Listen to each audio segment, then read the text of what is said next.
AP World History. I'm Missy, the Time Machine teacher, and in this video tonight, we are going to be organizing your notes, getting ready for the AP exam next week. So grab a piece of paper and get ready to set these up.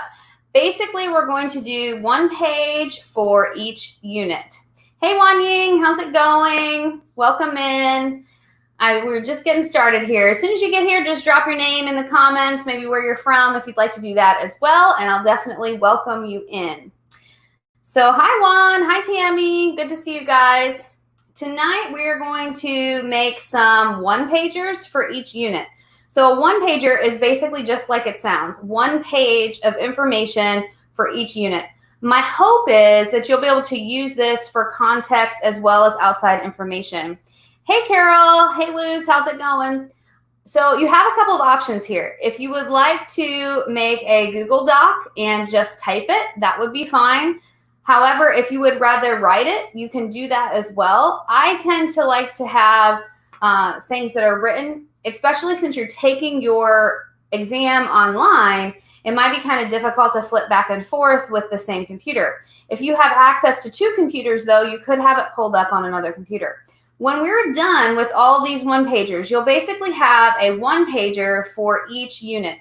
That way, when you get onto the test and it says that the time frame is 1450 to 1750, you can flip to those units and get rid of everything else, and you won't even have to worry about all the other stuff. This is great for the time factor because remember, you only have 45 minutes. So it's not like you're going to be able to diligently look things up. You need to have access to things that are just going to click in your mind, all right? The other thing I want to tell you before we get started is if there's something that we put on here and you're like, hey, I already know that, I don't really need to write the description of that, great. Just write the word, and then that will give you like a refresher when you're using those notes. Hey, I know what Song China is, or I know what that was about, and then you don't have to write so much, okay? So to get started, you can either use a Google Doc, like I said, or you can use a notebook piece of paper, either one. Unit 1 and 2 are the same time frame. So what I did was I made 2 pages, but I chunked Unit 1 and 2 together since they're the same time frame. So you can just put up at the top Unit 1 and 2, and the time frame is 1200 to 1450. Make sure you have that up at the top. That way, if you see 1200 to 1450 on your essay question, you know that these are the pages that you need to go to. Hey, Rachel, welcome in. Good to see you. All right, we got a great group tonight. I'm so excited to get going. Before we do, though, I want to tell you real quick, I heard some feedback that some of the kids that took the AP test today were having problems submitting things. So I'm going to keep listening and finding out what you do about that so that by the time we take our test, if we have those problems, we'll know. So try not to stress out about that. We've got plenty of time for them to hopefully work out the kinks before they get to us. So that's a good news. Okay, now we're going to start and we're going to organize these. Whoa, here we go. I'm back in focus now. We're going to organize these in context first and then outside evidence. Now, that doesn't mean that when you get on the test that you couldn't use some of that context information for outside evidence. That would be fine, but I'm just going to organize it that way so that you can kind of have it more organized for the test. Maybe you won't even need any help with outside evidence, so you could just go the context part and look at that real quick, okay? So the first part we're going to do is context. Context to 1200 to 1450. There's a ton going on here that you could put in context. One thing you need to note, though, put a little reminder, like put a little star up by where you wrote context, something like that, and then say, remember to connect to the prompt. This is important. If you're just throwing random facts out there on the day of the test, that's not going to work for your context point. You have to connect it to the prompt, okay? Juan says, hey, Miss, did you hear the AP test had different questions? I did not hear that. That's super interesting. They might do that to you guys, too, just to avoid cheating. Hopefully, you guys get the easiest ones, right? That's what I'm hoping for. All right, Tammy says, I heard from my friends that there was a malfunction towards the end with submitting. Yeah, I heard that, too. So hopefully, by the time that they get to us, we'll be good to go. And Carol says it's good to avoid cheating. Yeah, for sure. You know, they've got so many things that they're doing to catch cheaters. I think it would be extremely hard to not get caught. So definitely, you know, use your notes. You can do that. All of this stuff is just going to be like little tidbits. It's not going to be word for word like you would read a textbook. As a matter of fact, you shouldn't try to use the textbook on your test because it's just too much. You can't possibly read all of that in the time that you've been given. Plus, it's very easy to not put it in your own words, and then you're going to get caught for plagiarism. So with these one-pagers, you won't have to worry about that. Claudia said, I just watched one of the DBQ videos and just want to say your connections are really intriguing and admiring. Thank you. I appreciate that, Claudia. Thanks for the feedback. Okay, so let's go with context first. First, we have Song China during this time period. Now, what you need to remember with Song China is that they are wealthy and innovative. So what I would do under context is just make yourself some bullet points and put Song China, and then put a little note over here that says wealthy/innovative. So for example, if your DBQ is something about empires, you could throw that into context and be like, you know, hey, this is some of the empires that are going on during this time frame. We also have the Aztec and Mayan empires. And we'll throw in some details about them later. I just wanted you to know that this is their time frame.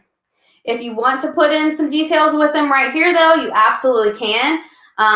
Some of the Aztec and Mayan stuff you might already have memorized. I generally really like the Aztec and Mayans. I think they're pretty exciting. So I know some of that information off the top of my head. But I did add in some a little bit later in that second part that we're going to do. So you might not want to do both. You could just like write yourself a little note and say, you know, look down for the details, or like draw an arrow down so that you know that there's some more information coming. Okay. The next thing that's going on that you want to put in there is that Baghdad and Spain are Islamic centers for learning.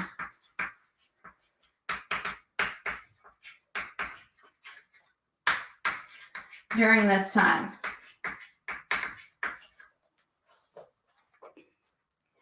Basically, centers in the Islamic world where they're doing a lot of research and innovations. Isabella says, what should I focus on to prepare for the test? Reviewing context or practicing DBQ? Isabella, both. Sorry, I know that's not the answer that you wanted to hear, but definitely both, because you need both skills. Now, the thing is, I would probably lean heavier on reviewing your DBQ skills because that's a bigger portion. This information that I'm giving you right now is going to help with the context and the outside evidence. At the most, that's 3 points. So the context points, or the content points on the exam this year are 3 points, basically. So if you know your content well, then you can at least get 3 points. That's really cool. Now, you also have to know, though, how to read documents and all that stuff. So definitely check out the DBQ videos that I posted. We've done DBQ lives. In the descriptions are the DBQs. What I would suggest that you do, grab that DBQ out of there, time yourself, see if you can write it in 45 minutes, and then watch the live so that you can compare it to my notes and you know how you did. Okay. The other thing that you can do if you find a DBQ practice online, cut it down so it's just got 5 documents, because that's all you're going to have. And then you can email it to me. I'll throw my email up here a little bit later, and I can check it for you and give you feedback. I'd be more than happy to do that. Okay. Carol says, hold on. Claudia says, could you make a live video on how to make key connections and what to think about? What do you mean key connections? Like how to support your documents? Is that what you're talking about? Let me know. Because I do have one on how to source them or explain them that I just did last week. It's not a live, but it's a regular video. So that might be helpful to watch. Carol says, I've been trying to juggle between both because the info you can get from the docs, but you won't really understand the doc if you don't study. Exactly, Carol. Yes, exactly. The docs are great info, and they will be your best friend on this test. The problem is that if you don't know the time frame and the information surrounding the docs, it's going to be even harder. So that's really good. strategy, Carol. And Tammy says, for Spain, do you mean Cordoba? Yes, that's what we mean. Absolutely. All right. That's the first part. All right. I'm going to go a little bit faster and not write everything up here. I'll just write the things that may be hard to spell. Okay. How about that? So we also have the trade routes going on. This is what you need to remember about the trade routes. Put a bullet point for Indian Ocean trade route. Indian Ocean trade route. And that connects East Africa with India.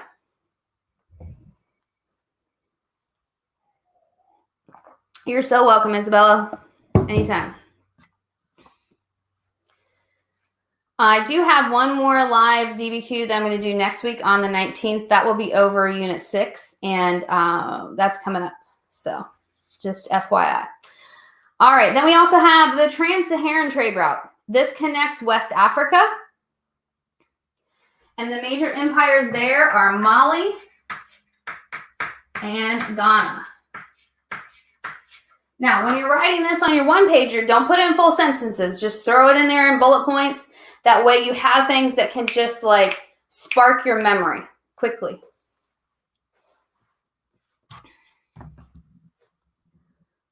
Okay, and then we also have the emergence of the Mongols in 1200. So put something around the lines of Mongols emerge in 1200 or Mongols 1200.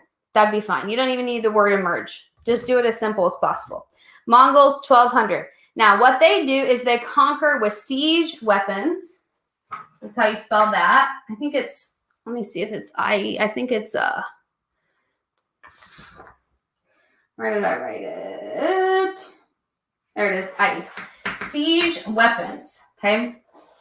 This would be things to put cities under siege. Basically, they surrounded them and didn't let the people in or out, so that eventually they would be starving and they would have to surrender. So they conquer using siege weapons, and they bring about unity that results in more trade. So I put after the conquering, unity results in trade. Or safer trade, something like that.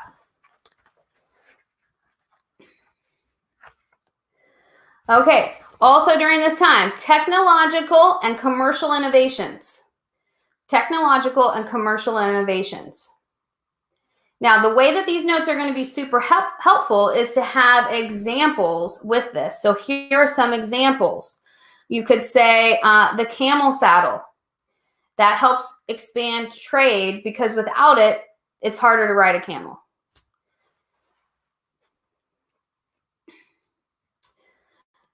Also put down the demand for luxury items is happening that's like making this explosion of trade. Examples of that, silk from China and gold from Africa. Just let me know if I'm going too fast and you need me to slow down, because I will.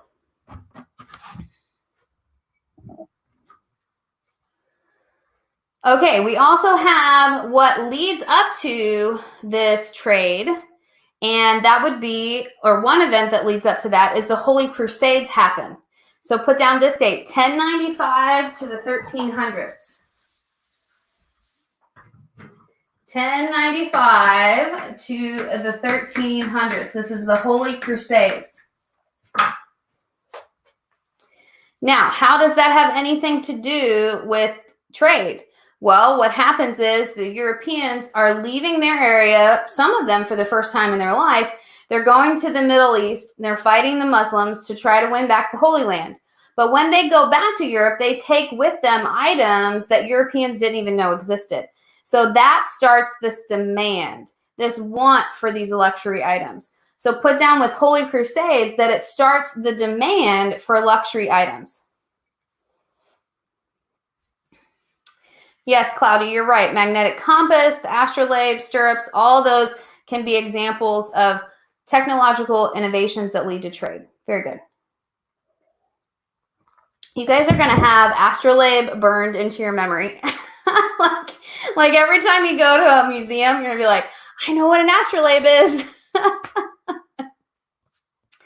It's so funny because before I started teaching world history, I had no idea what that was. But it's definitely ingrained in my brain now. Okay, another thing that you can put down is that trading cities emerge, or just put down trading cities equal cross-cultural exchange. Trading cities equal cross-cultural exchange. And if you notice, I'm trying to put down as many vocab words as possible because the vocab words are going to be what will get you the point. The words and the examples get you the point, basically. So with cross-cultural exchange, put down that religion spread. An example of that would be introducing Islam into India. Also, technology spreads. Paper making and gunpowder are your examples. Gunpowder spreading will lead to the next unit, which would be the gunpowder empires. Yes, Cloudy, those are some good examples of some trade cities. Absolutely. Oh, Cloudy, you know your info. I like it. I like it. Carol says, do we also put Silk Road for trade route? Yeah. So the Silk Road is going to be in Unit 2. So it's just a little bit further down, but you can put it in context if you want. That would be fine. And then when we add some more information to it, you can organize this however you want. I kind of did it in 2 chunks. I put some for context and some for outside evidence. The thing with context is you only need 2 to 3 examples that connect with your prompt. So that's why I kind of make the context a little bit shorter. But if you want to throw it all together and put it all in one big list, that's fine with me. The way that the new curriculum is made, it's kind of funky because it's not as much in consecutive order anymore. It's more thematic. So I tried to put this a little bit more in like consecutive or like by areas or regions of the world so that it would be easier for you to find it.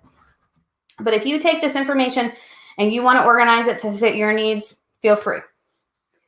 And then the last thing I put for context is that disease also spreads. An example would be the Black Death or bubonic plague.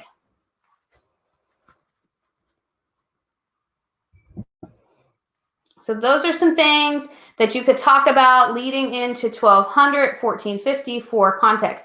Just don't forget to connect it to your prompt. So what I mean by that, let's say that your prompt is something about the rise of empires.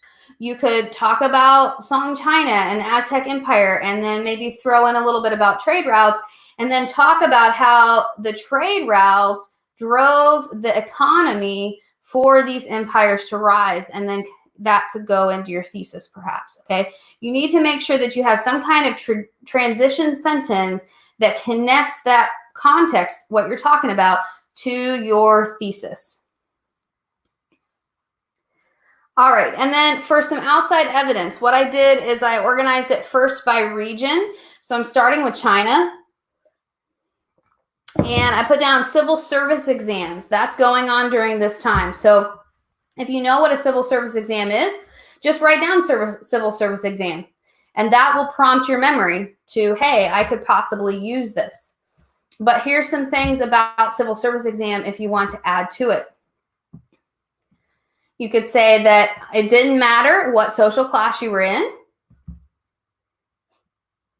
As long as you could pass the exam, you could have a government position.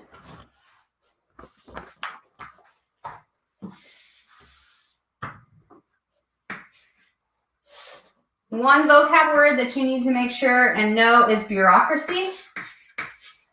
This is on the AP test a lot. And it's just a fancy word for government. So if you could pass the civil service exam, you could get a bureaucratic or a job in bureaucracy.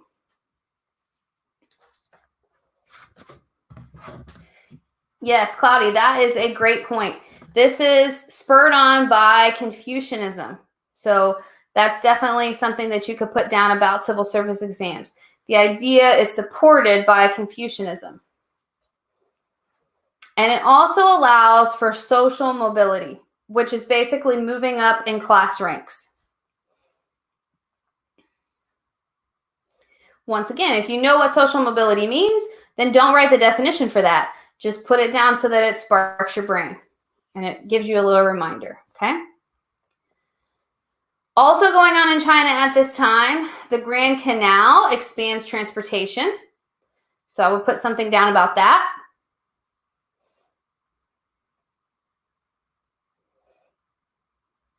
Yes, bringing honor to your families, filial piety. You could also put down filial piety. I didn't add that one in here, but you could. Filial piety is important, like respect to your families, honoring your family through getting these better jobs. Also, they learn how to make champa rice.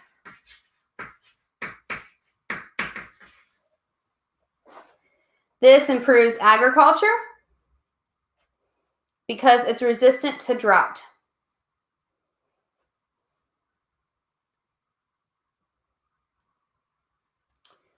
Another thing that's going on during this time is the tribute system.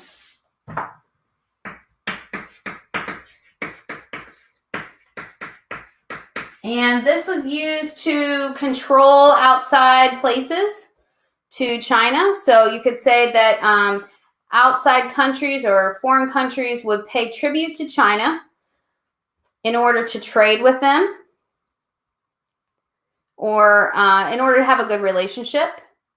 And this could be items like products, or it could be money. The other important word that goes with this that you need to know is kowtow. Kowtow is basically bowing down all the way to the ground in front of the emperor or in front of the Chinese leader that you are presenting your tribute to.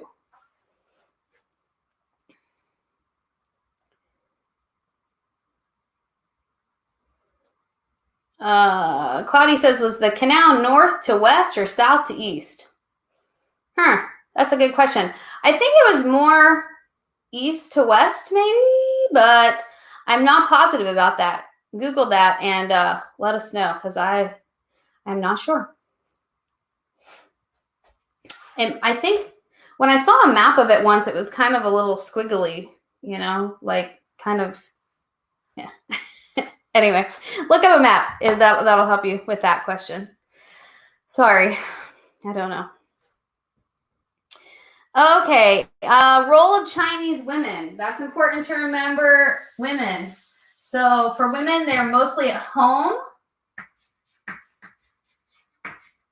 During Song China, we also have foot binding. That's where they made the feet, like they crushed their feet so they couldn't walk as easily. That kind of limits them and keeps them at home. You can also put down, it's a patriarchal society. Patriarchal is a good vocab word to have down. Cloudy says, aside from the Mongols, are the nomads, is AP World modern? Like, are there any other nomads? Is that what you're trying to say? Let me know. Tammy says, wasn't the tribute system a way to show China's weakness and strength? Definitely to show their strength. I'm not sure about weakness. I don't know what you mean by that. Like to show that the other countries were weaker than China? Is that what you mean? Okay, and then religions, philosophies at this time in China. Put down that they have Buddhism. There are different types of Buddhism at this time, which you could write those down if you want, but I didn't. Buddhism, I think, is good enough. Confucianism, and then Neo-Confucian. Neo-Confucian is a syncretic religion. Definitely remember this word as well. And put this down. Syncretic is blending two things to make something new. So Neo-Confucianism is syncretic because it's a blend of Tao and Buddhism.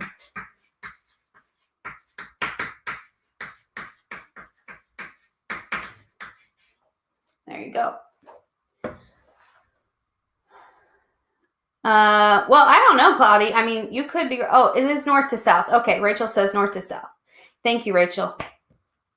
That's interesting. I never even considered that question. And then Isabella says, I think the Mamluks were also nomads. They might have been, Isabella. They might have been. That's a good point. I know that there were some of the Turkish people were nomads, if that's what Claudia is asking. And yeah. Okay, and then the last thing that I put in China, Marco Polo visits during the Yuan dynasty. Marco Polo comes and visits during the Yuan dynasty, or the Yuan dynasty, sorry. I think it's pronounced like that.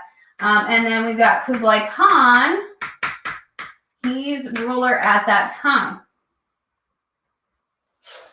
Remember, Kublai Khan is Mongol, or Mongolian. He's a Mongol.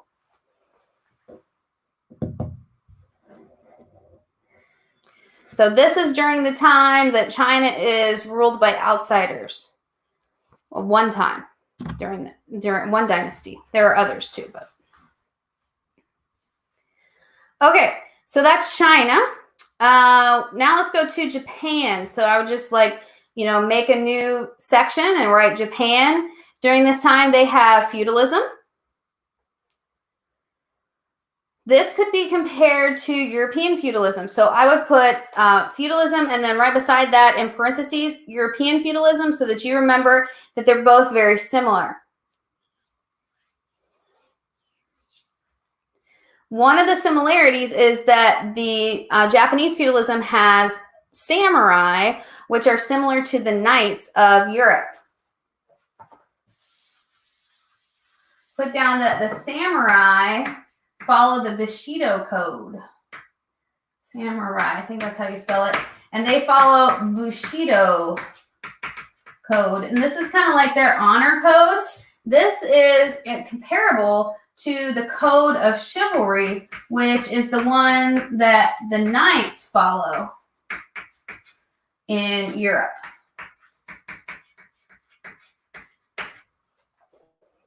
So just in case you get into this time period and you need to compare something, this might be a good thing to compare. Cloudy says the Seljuk Turks, they were nomads. Okay, great.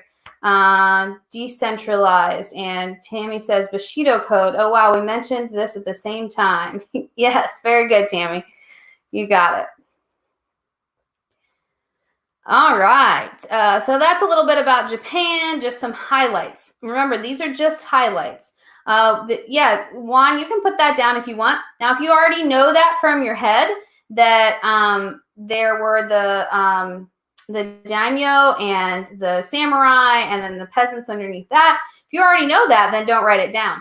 But if you want to remember that this is how it lines up, like you could say like the daimyo are comparable to the nobles, the king is comparable to the shogun or the emperor.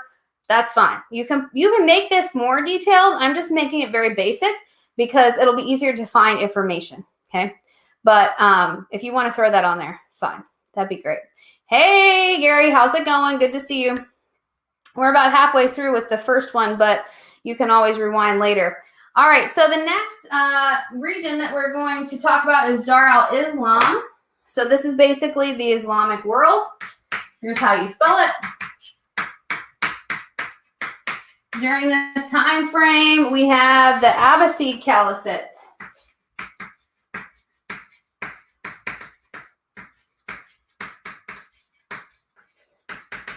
That's how you spell that. And once again, they have learning centers.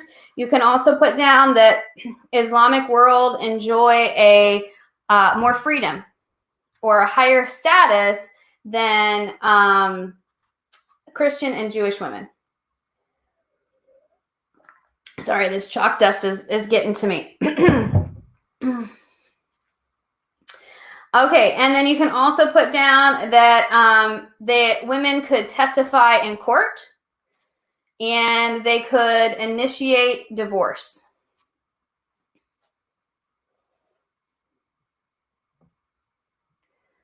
Okay, sweet, Gary. That's awesome. So you got DBQ number 3 done. That's good. Okay, Cloudy. Awesome. Their societies are decentralized.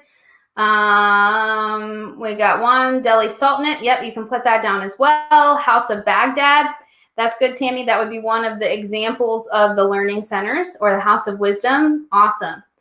Yes. So Cloudy, yes, you're right. So translating Greek and Roman work.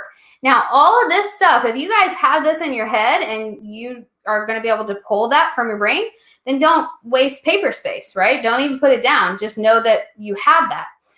Or you can just write yourself a teeny tiny little note about it. That's fine too. Gary says, the docs for Unit 3 were pretty short. I finished with 15 minutes left. Sweet. Sweet, sweet, sweet. Okay, good.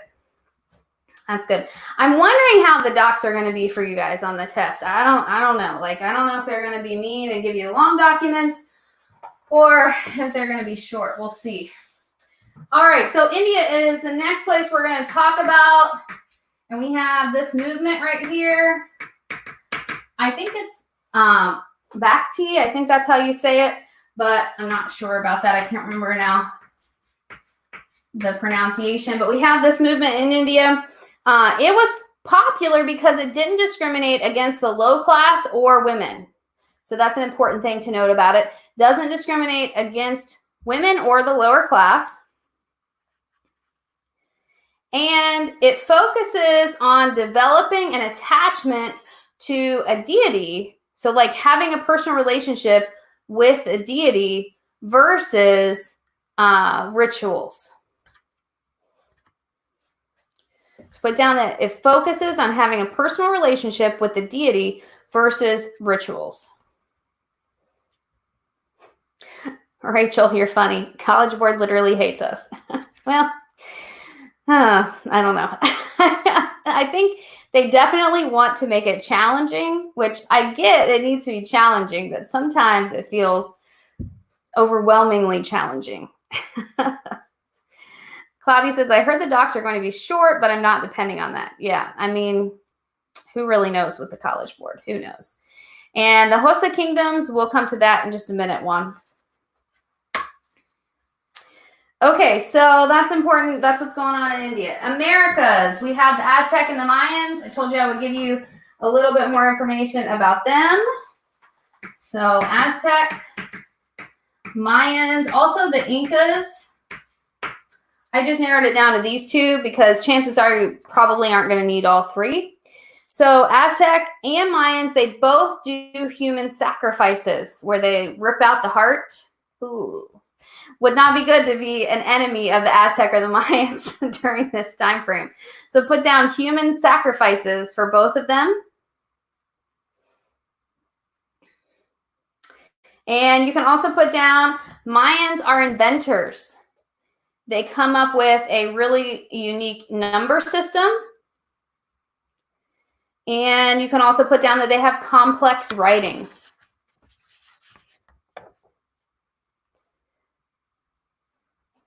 The Aztecs, women play a role in getting the cloth ready for the human sacrifices.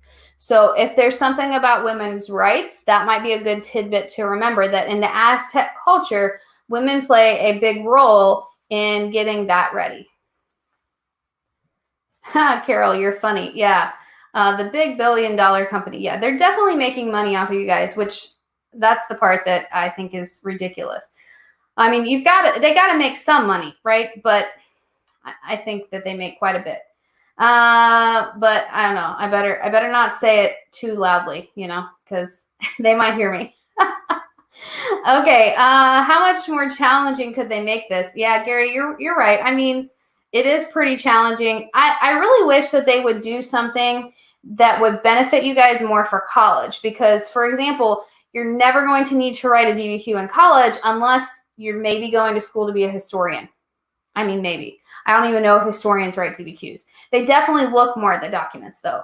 But I wish that they would make it so that it was more like research-based somehow, but I don't really know how that would work. It would be nice. All right, Juan's got some other Aztec things up there. That's awesome. Way to legitimize power is religion. Yeah, good, Cloudy. And you got the The Quipu, I think. What's the Quipu? Remind me about that one. And then let's see. Gary says, hey, honey, could you make some cloth before I rip this guy's heart out? Yeah, pretty much. That's pretty much how it goes. Gary says, I mean, Himmler did a DBQ and got a 5 out of 10. He did? Really? Huh. Which video was that? I don't think I've watched that one.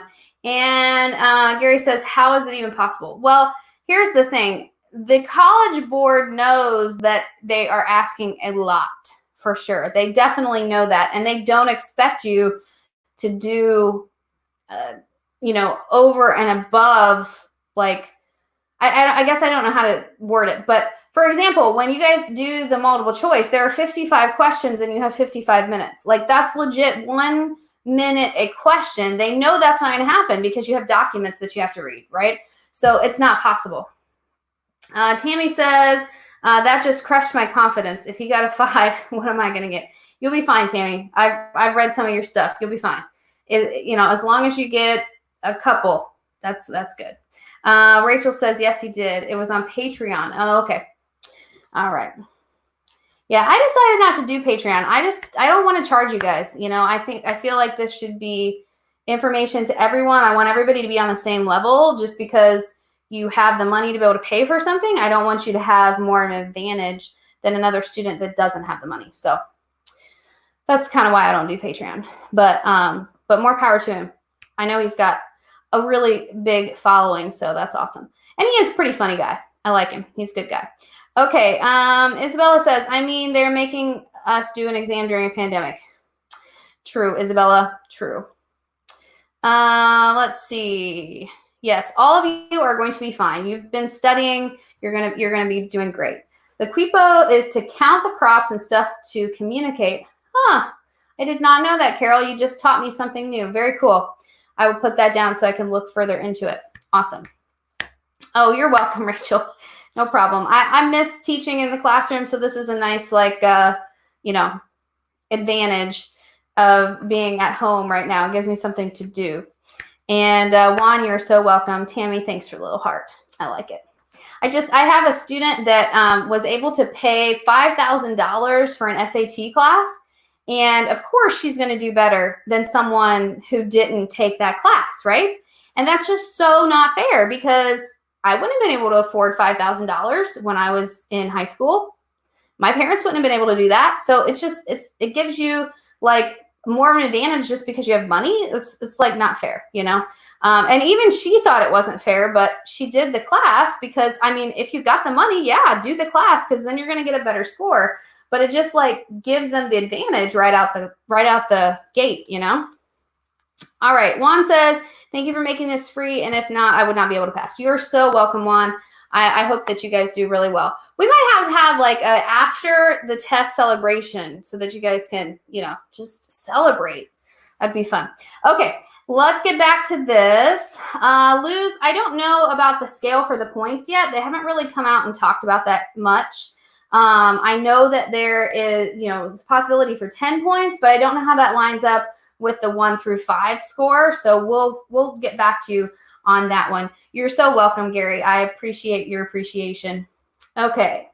Magic voodoo stuff. Yes, that is true. Definitely College Board is magical. That's for sure. Okay. So let's get back to this real quick because we're almost done with the first page and we got to go over the second page. Let's do Africa. So Africa during this time is kin-based, led by chiefs. Most of the places in Africa, kin-based, led by chiefs.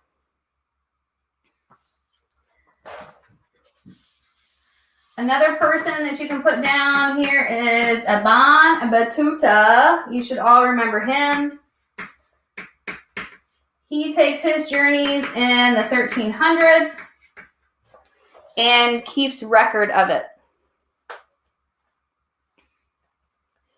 Remember that he is Muslim. So when he's going around Africa to all these Muslim societies, he's kind of like an insider.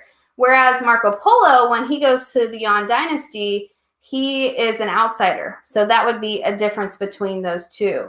Cloudy says that's kind of self-demoting because you believe you need to pay $5,000 to pass and you can't do it. Yeah, exactly. I mean, I don't think that you need to pay that money to be able to pass the SAT. But if you can take that class, then you're going to do better because it's guaranteed. Like their whole motto is like, you will do better or you get your money back or you know, something like that. And so it's not fair. Gary says, I appreciate you that you appreciate that I appreciate you. Gary, you're funny. Yes, he traveled around the Muslim world. That's what he did. Okay, very good. Places involving Islam. Yeah, very good. Okay, we'll get to Mansa Musa here in a minute, Tammy. That's a good point, though. Don't want you to forget it. All right, so bigger empires in Africa. We have Ghana. And Ghana is known for gold and ivory. We also have Mali. And Mali, when Ghana weakens, Mali takes over their position in Africa and becomes the most powerful.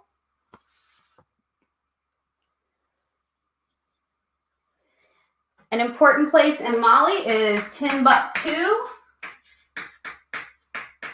And as Tammy mentioned, Mansa Musa.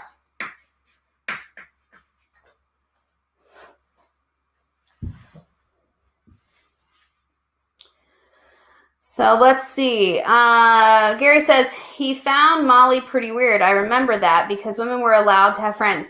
Yeah, so that's Ibn Battuta that you're talking about now. Yeah, you're right. So he did write about things in the Islamic world that he didn't agree with or that he thought was weird. Absolutely. And then Gary also says Mansa Musa was actually the richest person ever alive, estimated net worth of $4 billion. Yeah, for sure. Very crazy. He had a lot of money. As a matter of fact, when he goes on his Hajj to Mecca, he spends so much money that he causes inflation in some of the economies that he passes through because there's too much money that he spent and put into their economy. It'd be kind of nice to have that much money. We would all go on trips. I would take you on like YouTube party trips and we'd go to like Europe and learn all of AP World History in Europe, and then we go to China and Japan. We would just have like a traveling class. Wouldn't that be fun? Yes, that's what we'd do if I had $400 billion. All right. Yes, that is a lot of zeros. That is a lot of zeros. Oh, guys, just listen. Remember me when you get really rich because I'm a teacher. I'm never going to be rich. Plus, I really like to spend money. So, like, I'm really bad about saving. I need to get better at that. But just remember me when you're rich, and then you can come back and bless me and take me on a trip. All right. So Isabella says, imagine that would be fun. Yes, it would be a blast. I love going on trips with students. It's so fun. I'll definitely let you all know if we take one because you're always welcome.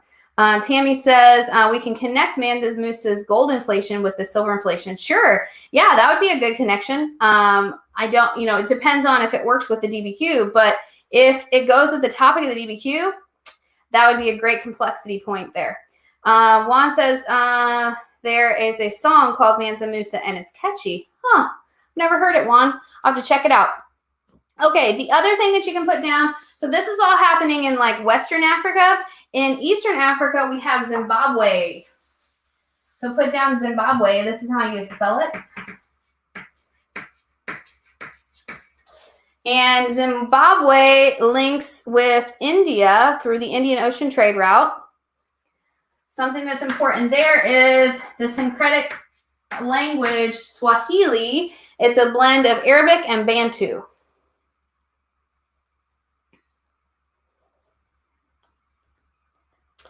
And Gary says, if he kept all the gold and didn't just throw it everywhere, he would cause deflation, couldn't he? Cause the gold to be worth even more. Possibly. Yeah, I didn't think about that. Possibly he could. I think he was just kind of like trying to help people. And in the end, just because he spent so much, it didn't really have that effect. Tammy, the time periods are really far apart but parallel. Yeah, so when you're doing comparisons, it doesn't have to be in the same time period. So definitely you could talk about that. Gary says, is that how it works? Because there would be less everywhere else. Possibly. I'm not an economist, but possibly it could work like that. And Kritika, is that how I say your name? I got an unrelated question, but when doing outside evidence in the DBQ, does it have to be in the same time period that was given? Okay, so that's a good question. It does not say on the rubric that it has to be in the same time period.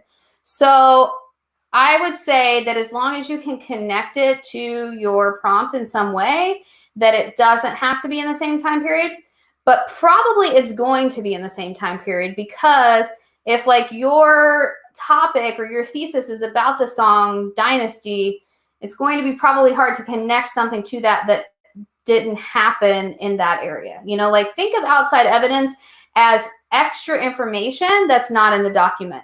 So for example, if the document is talking about filial piety and women needing to stay at home in China because that's the way it's done and that's, you know, Confucian ritual, then you could connect foot binding with that as your outside evidence and say that foot binding was something that was done at the time to limit women to the home and keep them from having a life outside of the home, you know, something like that. And then you could maybe explain a little bit about what foot binding is.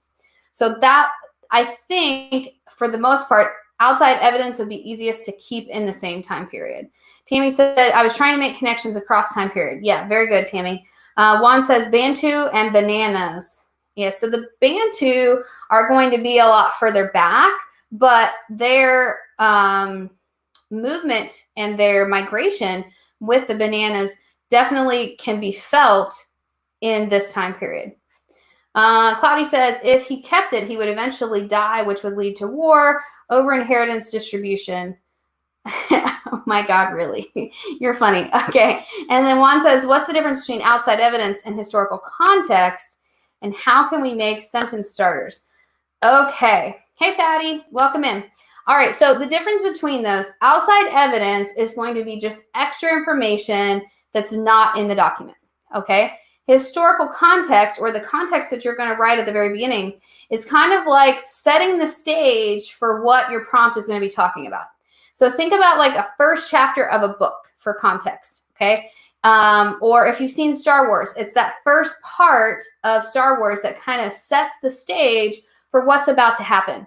So for example, if your DBQ is about state building during 1200 to 1450, all right, if that's what it's about, then all the things that we talked about with context, like Song China and the trade routes, those would be good context to talk about state building, because trade leads to state building, right? We need to have states in order to govern the trade routes. So the context is kind of like leading to whatever your prompt is, whereas outside evidence is just extra info that you can give them from your brain. And then sentence starters, are you talking about like how you would start a historical context? I would just keep it simple and do the historical context of this time period is, boom, and start talking about it. And then if you're going to say, you know, outside evidence that goes with this document is, I mean, make it very clear to the reader, because here's the thing, you're not going to be counted off points for how flowery it sounds. You know, we're all used to like writing in this like English flowery method, but that's not what you have to do on the DBQ. It doesn't matter. You don't get any points for that, right? So just be blunt with it and say outside evidence that goes with this document is, or outside evidence is blah, blah, blah, blah. When you're doing the explain part, the point of view of this document is, the historical context of this document is, the audience is, just be very blunt, you know, just make sure that your reader knows what you're talking about.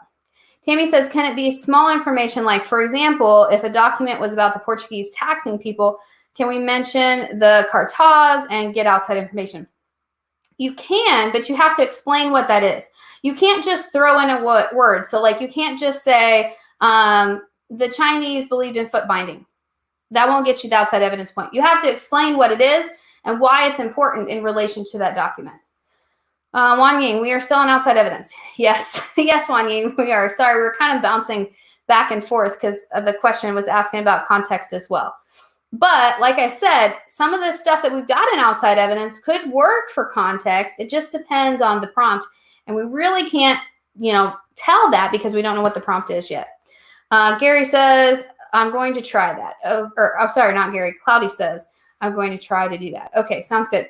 Yeah, because here's the thing. Oftentimes, the DBQs that I have been reading from you guys that you sent me, you'll have the point of view and you'll put it in there kind of like the point of view, but it's questionable if that's what you're actually talking about. So just make it clear to the reader. The point of view is blah, blah, blah, blah, blah. And then that will click in their brain. Oh, that's what they're trying to tell me. Okay. That way it's not like a question. All right. Back to Africa. One last thing you want to put down is a griot.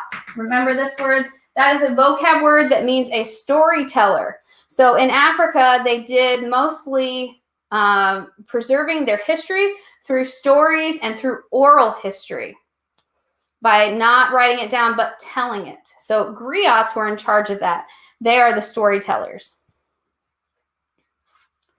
All right, let's move on to Europe now. So during this time frame in Europe, they have feudalism.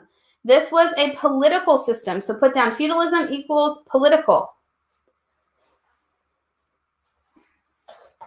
We already kind of talked about it a little bit when we were talking about Japan. We have the king at the top, the nobles, the knights, and then the peasants. Okay, remember those connections, like the king gives the nobles land, and the nobles pay him money to run the kingdom. The knights protect the nobles, and the peasants do all the work. Poor peasants. So that's the political system. And then we also have the manorial system. Make sure I spell this right. This is the economic system. And basically, it provides self-sufficiency for the manors. It provides self-sufficiency for the manors. So people never had to leave the manors. Everything they needed was made on the manor.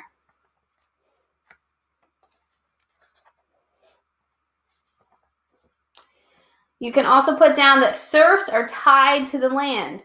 They weren't slaves, but they didn't have very much freedom.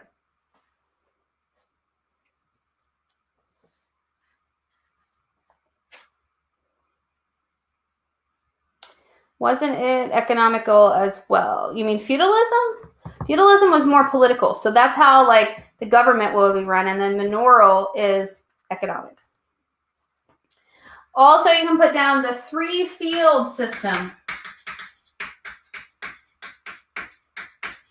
This is an agricultural innovation at the time that they come up with.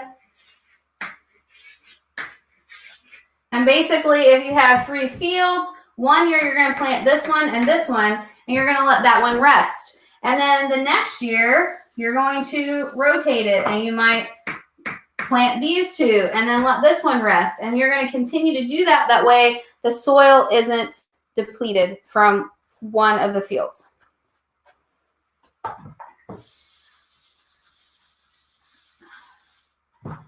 Another term that's important, Magna Carta. This is a document that limits the power of the king. It's an English document that limits the power of the king. And then also write down during this time, the English Parliament is established. This, by the way, is the first type of document like that. Mostly the king had all the power, and now his power is going to be a little bit limited. Gary says feudalism would eventually fall as monarchs began gathering the landlord's power. Yes, and does anybody know what, in the end, makes feudalism completely go away? There's something that happens that makes feudalism completely go away.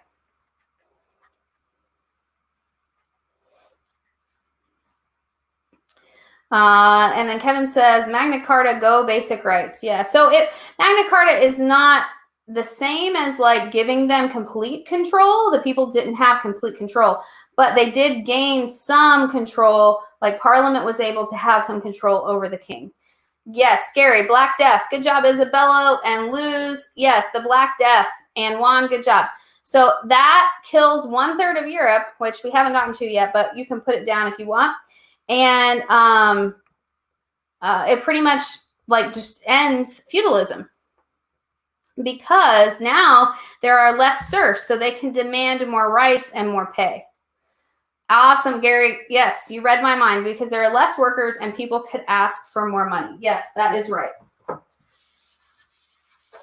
See, you guys know more than what you think. I think you know more than what you think. I can't talk. Oh my goodness. All right, then we have the 100 Years' War. This happens in Europe, and basically the important thing you want to remember with this is that when it ends, people start thinking themselves more nationalistic, like more English or French versus from the region where they're from. Okay, so that's why this is important.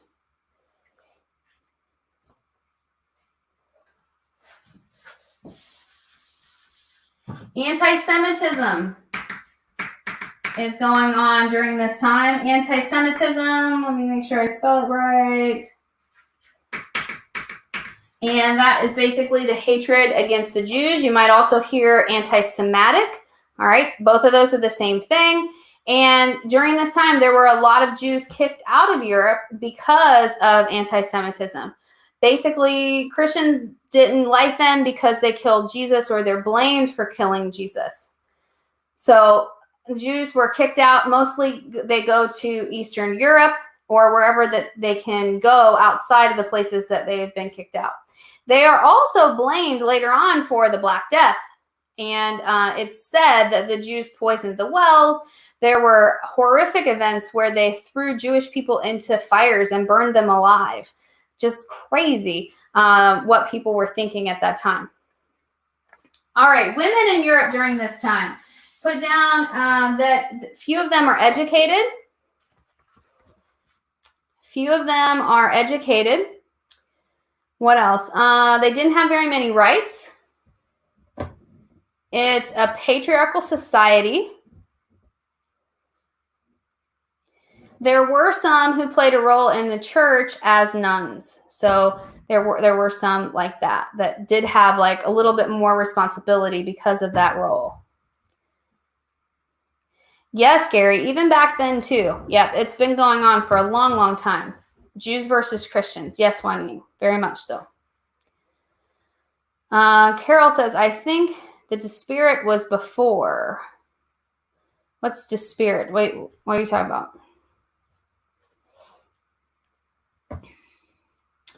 Okay, let's go on. Renaissance. Put down the Renaissance.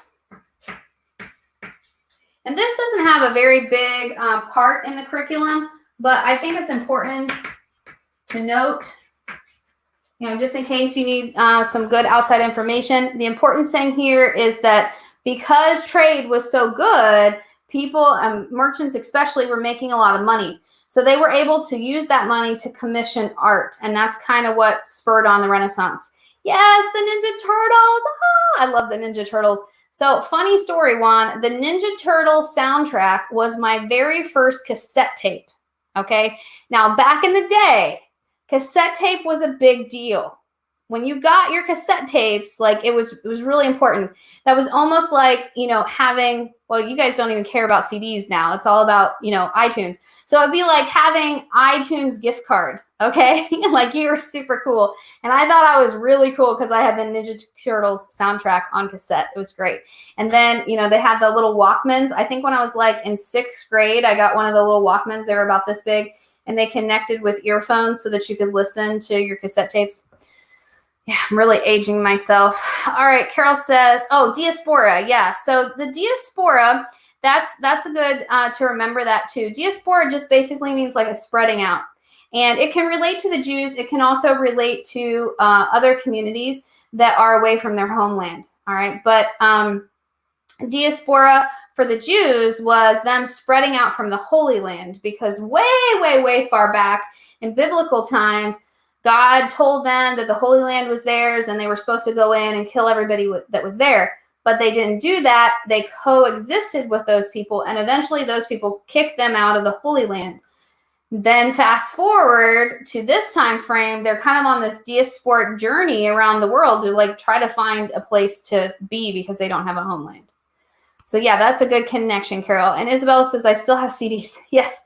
Well, that's cool. I mean, I still have CDs too. I listen to them in my car. Now, eventually, if I ever get a new car and I don't have a CD player, then I'm going to be like, how do I listen to these CDs?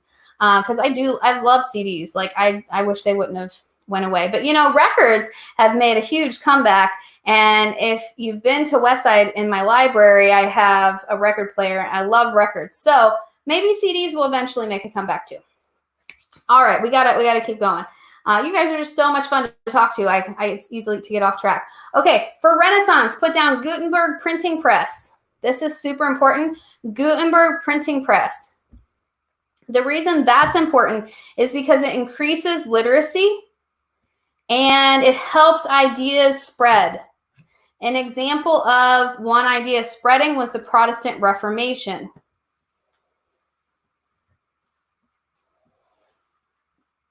They're able to get the word out about that because of the Gutenberg printing press.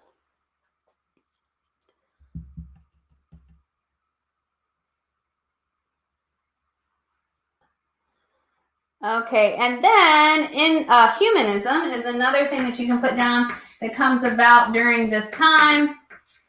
Humanism was belief in more individual thought versus thoughts on God. Sweet, Juan. That's awesome that I came up on your TikTok. I used to do the WHAP word of the day, and when we went on shutdown, I just got so busy that I couldn't do it anymore. Like, I couldn't keep up with it. But I love TikTok. Definitely love TikTok. Humanism is possibly in Unit 3 as well. The thing with the new curriculum is that the units kind of overlap with each other. So, you know, if it's in Unit 3, we'll put it on that one page or two. But it definitely starts and kind of like has a hold in the Renaissance. All right, let's go on to our next topic. Next topic is state building during this time. So how do states build or exist during this time? The first way is religion. So they build through religion. Here's some examples. China, you have Confucianism is tied to the civil service exams. In China, Confucianism is tied to civil service exams. And it basically guides their government. We're on Unit 2, Juan. But like I said in the very beginning, I'm kind of like putting Unit 1 and 2 together because it's the same time frame and they kind of overlap anyway. All right, another example of how religion is used in state building. You can put down in Europe, the Roman Catholics have a lot of power. Basically, the Catholics kind of choose the king and they support who is king. Yes, divine right of kings, you could put that down as well. That's a good point, Juan. And the mandate of heaven. Awesome. You guys are really thinking now. So that could be another comparison, potentially. But definitely put down divine right of kings, put down mandate of heaven. That way you remember both of these are very tied to religion. And it legitimizes power through religion, right? That's another way to put it. But it helps them build their state because if people have this strong connection to God and they think that God has ordained the ruler, then they're going to follow him more. All right. Another thing for state building, put down trade. Trade helps build states during this time because of the cross-cultural interactions.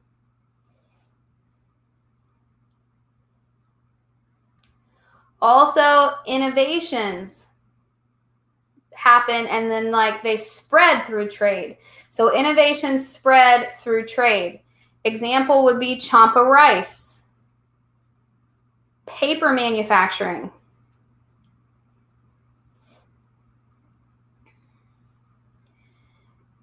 And then another state building aspect, you could put down the impact of the Mongols.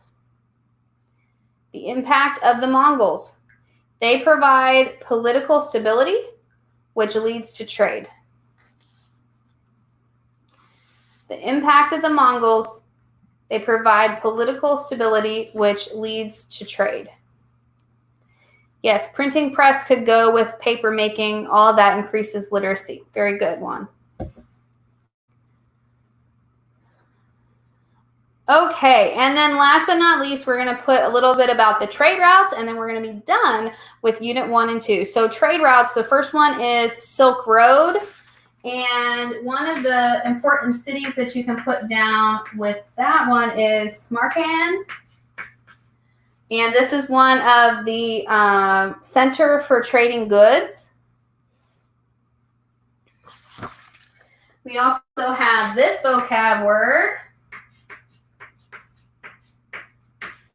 caravanserai. These are inns along the Silk Road.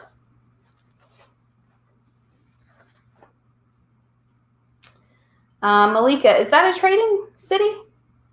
Sounds like that's what it is. Oh, put down also the money economy comes into existence. So it goes from bartering to a money economy. That could be a change. Change alert. You know how the College Board likes to ask about change. So it changes from bartering to a money economy. Also, another vocab word that goes with this is flying cash. And this was basically like your early form of banking systems. Oh, Malacca is Indian Ocean. Okay, cool. We can put that down with the Indian Ocean.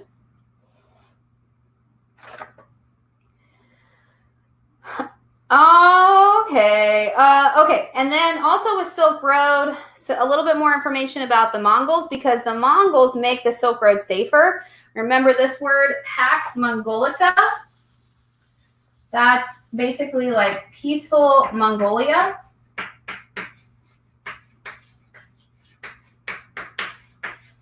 And that is a result of the Mongols taking over in that area. Put down that Mongol women had more rights than other women at the time. You probably read the documents about them riding horses and hunting with the men. They made trade safer, which I think we already wrote down. You can put down that they centralized power.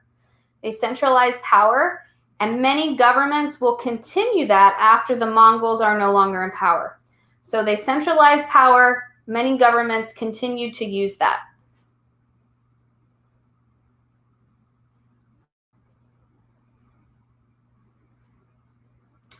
Cloudy, before the money economy would be bartering. That's how you spelled that. And remember, this was done with like items. So if I have a chicken and you have some cotton and we want to trade, I might give you the chicken, you might give me the cotton or something like that. Okay. Bartering was like with items versus money.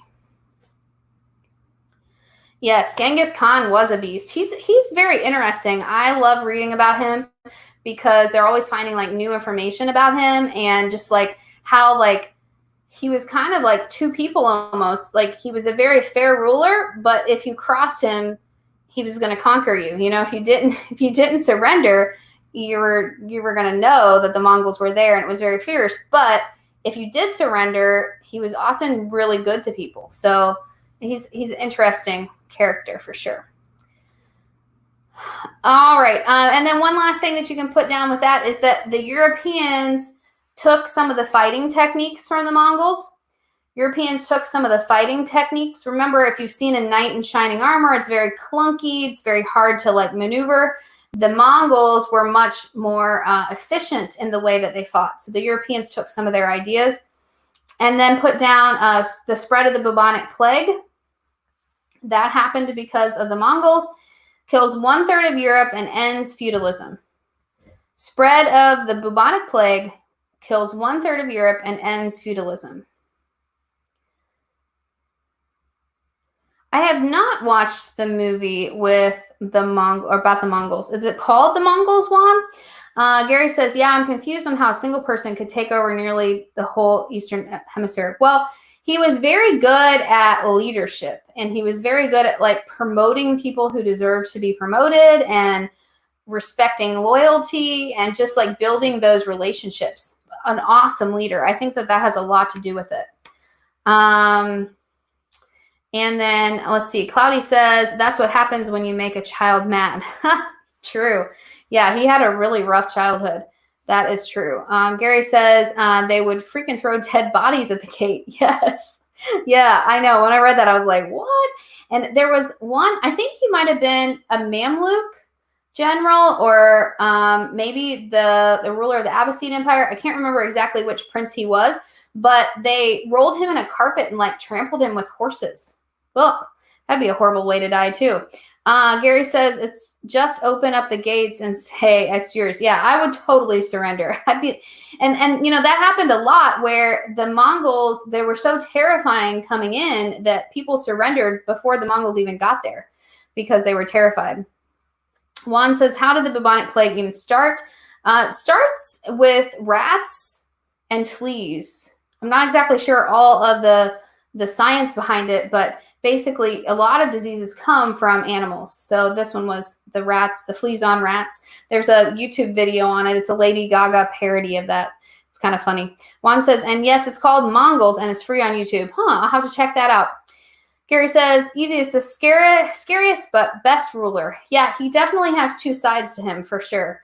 It might have been the Abbasid. Yeah, I think you're right, Cloudy. And then Gary says, forget the British are coming. It should be the Mongols are coming. Yeah, absolutely. All right.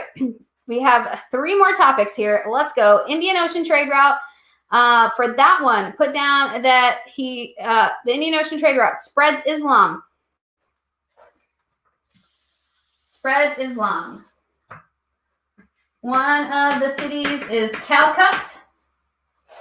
You could also put Malacca. That one was mentioned by Juan, I think. I think Juan put Malacca.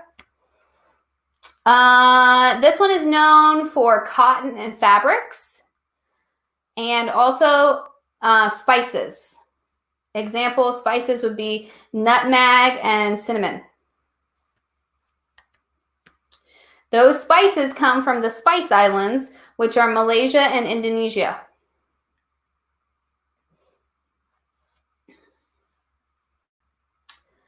And they were able to function because of improved maritime technology. Some examples would be the lateen sail, the stern rudder,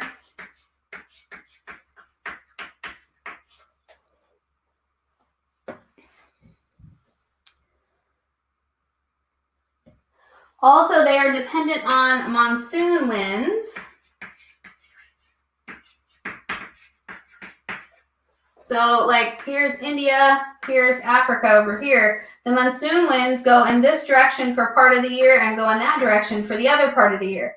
So, whenever they're going this direction, you want to travel that direction too so that you can use the winds to take you faster and vice versa. So, while they're waiting for these monsoon winds to switch, sometimes the African merchants would stay in India and they formed what was called a diasporic community. And that's from that word diaspora. But diasporic communities would spring up over here in India. I'm not sure if Indians stayed in Africa or not. I'd have to look that up. There might have been some in Africa, but the ones that I read about mostly were in India. All right, Isabella says it's transmitted from rats and fleas onto humans. Yes, Isabella, that's right. Gary says astrolabe. Yes. Yeah, you could put astrolabe and junks. Yeah, that was all around the same time frame. Okay, the AP 2020 servers. There's just a YouTube video that came up about that. I'll have to check that out and let you guys know.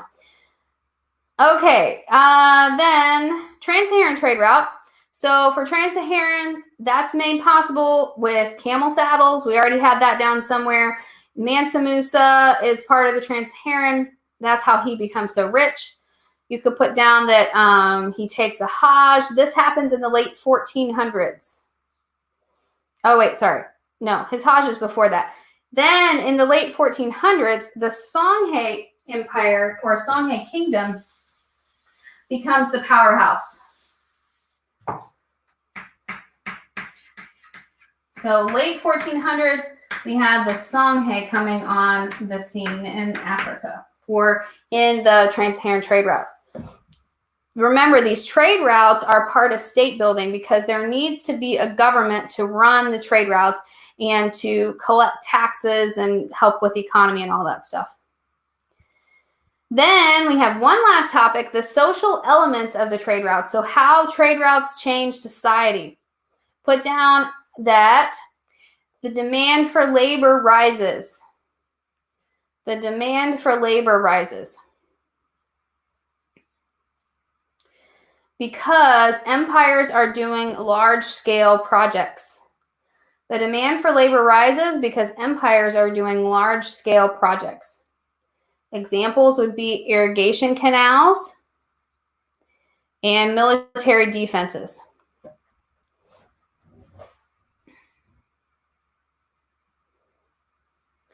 Another social element that you could talk about is that there are social structures during this time that are mostly defined by class. So social structures equal class structure.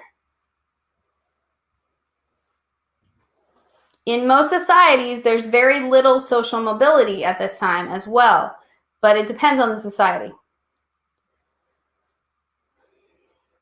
For women, Mongol women have the most freedom during this time. European women have very little freedom. Most are farmers, possibly artisans, but they mostly are, in the home doing wifely duties.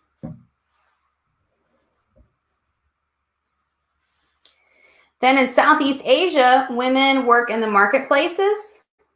So Southeast Asia equals women in the marketplaces. And overall, women have fewer freedoms during this time frame, and they're controlled by patriarchal societies. Few freedoms and controlled by patriarchal societies. Right, Cloudy, there's no Marxism yet. That comes later.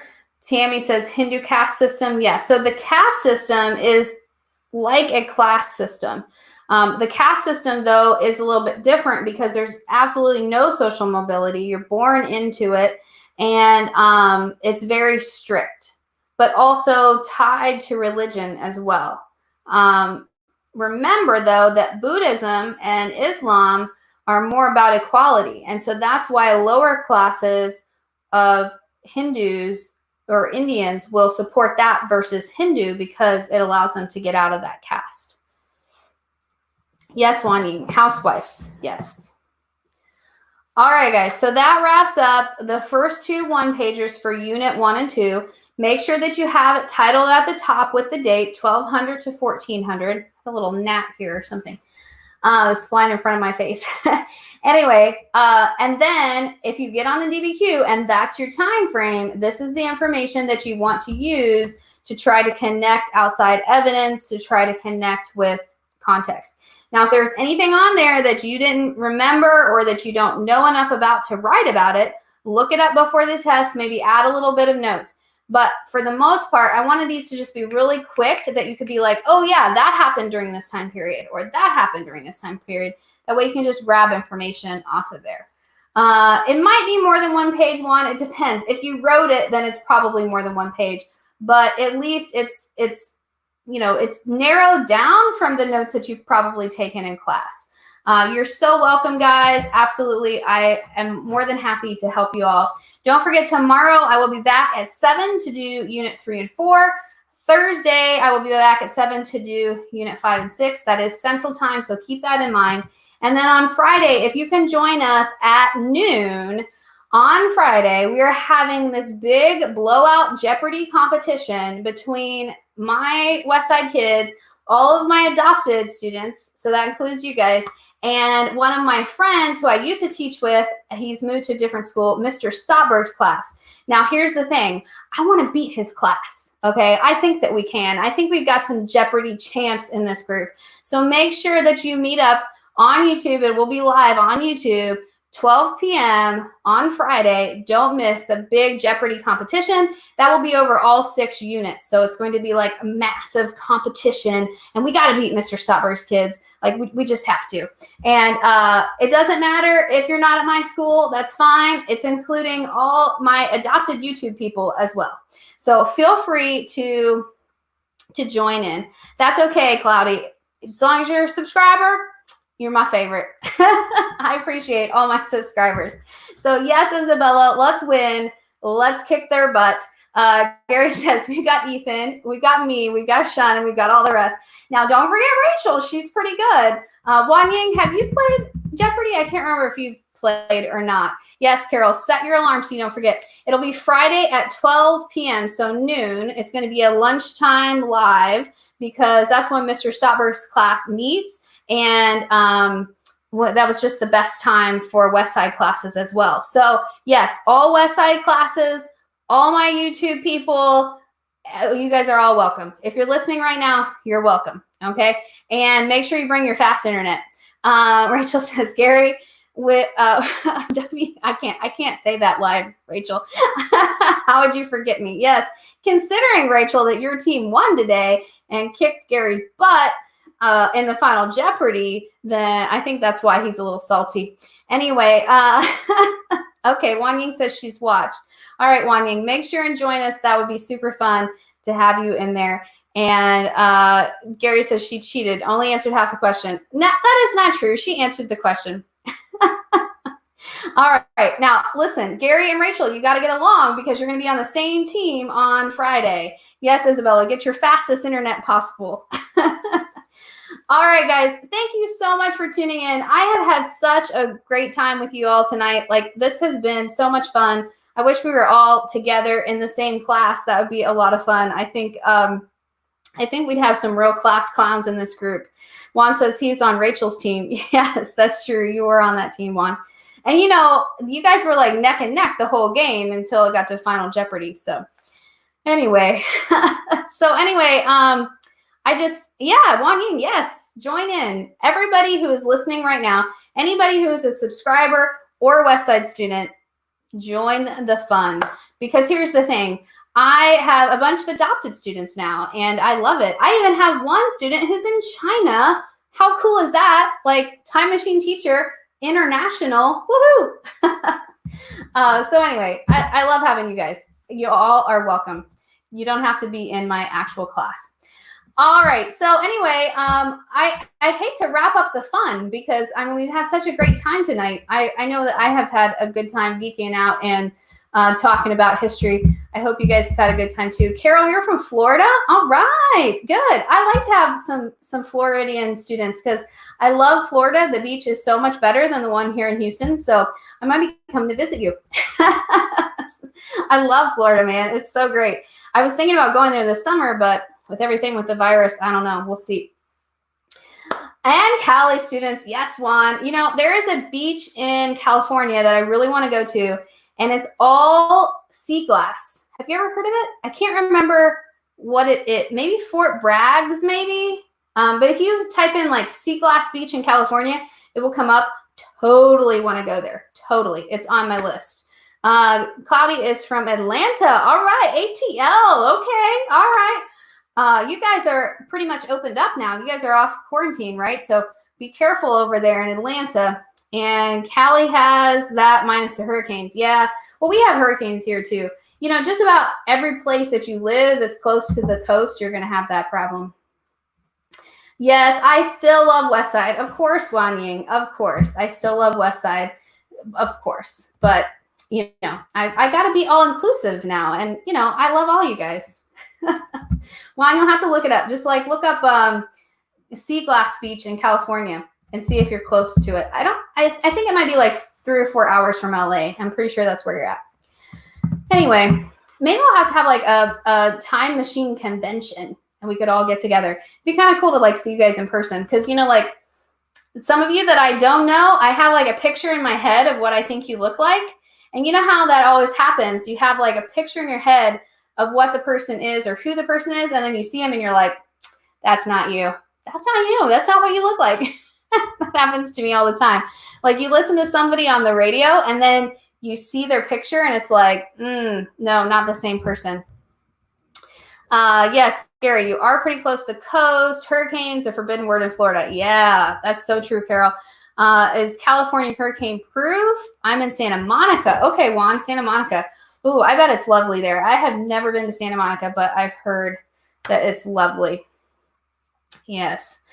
Awesome. Okay, guys. Well, I am going to head out of here and go get a snack because it's been a while since I ate dinner, and I think I need a little ice cream to celebrate the fact that we're doing so good. You know, we've done Unit 1 and 2.